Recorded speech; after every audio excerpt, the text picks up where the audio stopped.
dutangiye dusuhuza abakunzi ba Maxwell's TV. Maxwell's TV abakunzi bacu mwese baba abari mu Rwanda baba abari hanze yarwo turabashuhuje tubahaye yambo. No kuri muri abagaciro gakomeye muri igiciro cyinshi turabakunda cyane. Rero niba uri mushya ukaba utarakora subscribe reba aho hasi hano handitse n'ibara ritukura subscribe ukandeho nurangiza ukande kuri notification inzogera byegeranye ukandeho kugira ngo video zacu zose z'ubutaha uzajye tuzibona. Kandi ndababwiza ukuri ko tugiye kujya dukora video nziza, video ziryoshye, video zikwigisha ibintu byinshi cyane birimo ubwenge. Rero kanda subscribe nurangiza ukande kuri notification bell, nibirangiza numva binakwiriye ukande share na comment uzishyireho tubwire icyo twazagukorera muri video itaha. Kandi ndabizeza ko bizagenda neza mu minsi mikeya iri hano imbere cyane. Video y'uno munsi rero tugiye kubereka uburyo ushobora kubika ibintu byawe kuri Google Drive. Nimvuga Google Drive wumva iki? Google Drive abenshi bamaze kuyimenya ni iyi ngiyi. Aha muri screen yanjye muri kubona ino application iri mu ibara iri mu kazeru gatukura, iriya ni Google Drive. Iyi Google Drive rero ni iki? Ni ububiko bwa Google. Kambanze nyisobanureho ubanze uyumve. Ni ububiko bwa Google aho buri muntu wese ufite email kuri Google. Niba ufite email ububiko urabufite. Ni ububiko bungana na giga 15 zose. Byumvikane ko niba ufite email imwe ufite gigabyte 15 zose wabikaho amafoto, wabikaho document, wabikaho folder, ikintu cyose wagishyiraho video, audio, byose nta kibazo. Giga 15 rero ni ububiko bunini cyane ku buryo wabikaho ibintu byawe ukabigendana aho uri hose, ku buryo ahantu hose uri kumwe na email yawe, ibi ngibi wabitse kuri Google Drive byose uri kumwe nabyo. Akarusho kandi nzanabigisha muri video zitaha uburyo ushobora gufata Google Drive yo muri machine yawe ukayihuza na telefone. Uburyo ushobora guhuza Google Drive na folder ziri muri computer yawe ku buryo wagenda na telefone hanyuma ukari bukoresha computer yawe wagiye utari kumwe nayo. Nzayibereka muri video itaha. Hano rero urumva niba ufite email ebyiri already uba ufite ububiko bungana na giga 30 kuri Google. Ubu ni ububiko bw'ubuntu ushobora kongera ukagura ubundi ukageza kuri terabyte.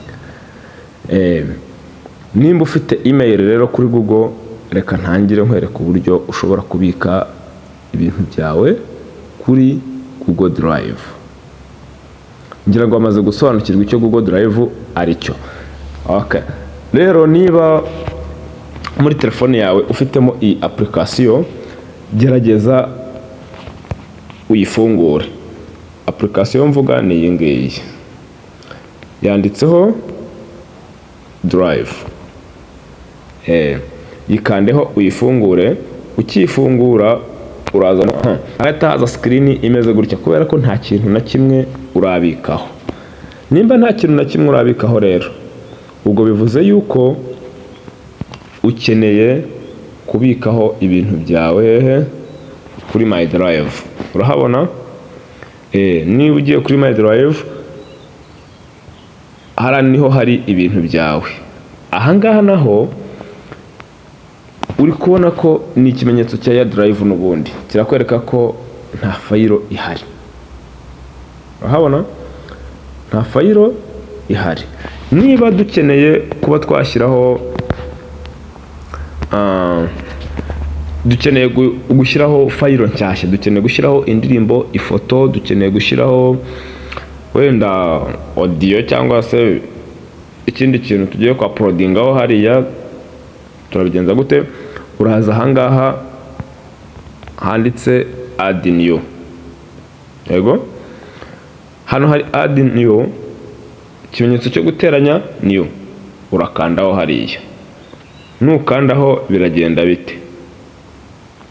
Urabona hahita haza utuntu dutandukanye. Akambere ni folder, aka kabiri upload, aka gatatu ni scan. Utu twose ushobora kudukoresha. Scan bivuze ngo ushobora gushyiraho wenda document ukoresheje wanje gufotora na kamera. Hari yuba warabitsemo, noneho ari document warabitsemo, ahangaha ushobora guhita ukora upload. Nukanda kuri upload, ukanda kuri upload, urahita uza muri telefone yawe, sibyo? Urahita uza ukande hara muri telefone kuri upload, nurangiza uhita ugera muri telefone yawe, ahari bya bintu byose ushobora guhitamo kimwe ushaka kubika kuri Google Drive. Reka nifatire akagaka kambere. Mfata akakambere, akangaka ngiye kuba ariko mbikamo hariya kuri Google Drive, turebe koko nimba biri bukunde. Ndaza hano ngakandeho. Okay, nta byo gutinda, na urabona ko kari kuba uploaded. Reba ahangaha kari kuba uploaded. Now X recorder, iyi file yitwa gutya yamaze kuba uploaded. Urabibona? Noneho nimba nkeneye kuyifungura rero, nshobora kuza ngakanda hehe, ngakanda kuri ya yindi. Kuyibona? Sasa iyi document niyo na uploadinzeho none ahangaha, sibyo? Nshaka kuyikuramo. Ndasubira inyuma gakeya, sibyo? Noneho nshaka kongeraho indi. Niba nshaka kongeraho indi, kuba tabibonye neza, ndongera ngaruke ahangaha kuri new. Urahabona? Ndongera ngaruka ahangaha kuri new,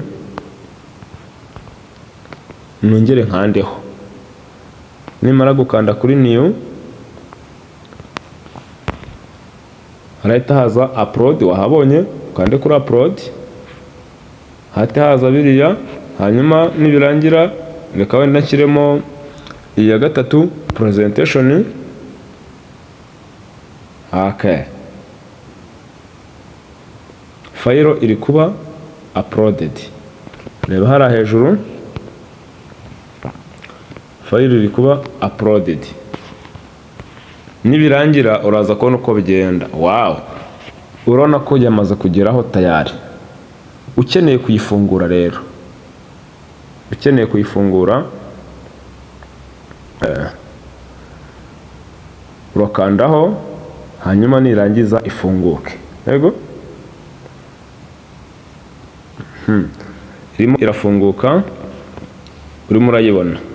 Mbibutsa ko uramutse ukeneye ifumbire nziza ya organic, ifumbire ya DI Grow, jya muri comment utwandikire utubwire uti nkeneye